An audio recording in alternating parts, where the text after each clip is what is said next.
కలకాలం బాలుడి మృతిపై అనుమానం గ్రామాన్ని సందర్శించి డిఎంహెచ్ఓ నిర్ధారణకు రావాల్సి ఉందని వెళ్లి విద్యార్థులు గ్రామస్తులకు వైద్య పరీక్షలు. శ్రీకాకుళం జిల్లా సంతబొమ్మాళి మండలం కాపుగోదావరి వలసలో గులియన్ బారీ సిండ్రోమ్ వ్యాధి కలకలం రేపింది.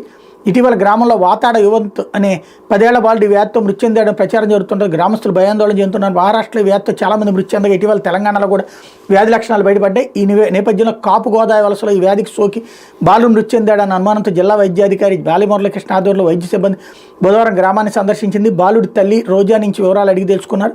జనవరి 29వ తేదీన యువంతకు పుట్టినరోజు వేడుక నిర్వహించామని, ఆ మరుసటి రోజు నీరసంగా ఉందంటూ లేకపోవడంతో ప్రైవేటు వైద్యుడికి చూపించామని బాలుడు తల్లి చెప్పారు. డాక్టర్ సలహా మేరకు శ్రీకాకుళంలోని పలు ఆసుపత్రిలో చూపించిన తర్వాత విశాఖ తరలించామన్నారు. అక్కడ వైద్యులు పరిశీలించి గులియన్ బారీ సిండ్రోమ్ అని చెప్పారని తెలిపారు. అక్కడి నుంచి రాగోలు జెమ్స్ ఆసుపత్రికి తరలించామని, అక్కడ బ్రెయిన్ డెడ్తో మృతి చెందాడని చెప్పారు.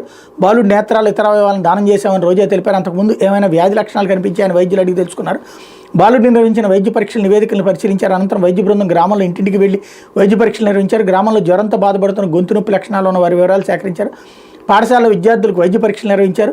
బాలుడు యువంత్ జీబీఎస్తో మృతి చెందాడని దానిపై పూర్తి స్థాయిలో నిర్ధారణకు రావాల్సింది. నివేదికల్లో ఒక దాంట్లో మాత్రమే వ్యాధి సోకినట్టుంది. ఇటువంటి వ్యాధి 3 లక్షల మందిలో ఒకరికి సోకుతుంది. గ్రామంలో పూర్తి స్థాయిలో వైద్య పరీక్షలు నిర్వహిస్తున్నామని జిల్లా వైద్య ఆరోగ్య శాఖ అధికారి బాలిమురళీకృష్ణ తెలిపారు అన్నట్టు వార్తని హైలైట్ చేశారు. అయితే సునీల్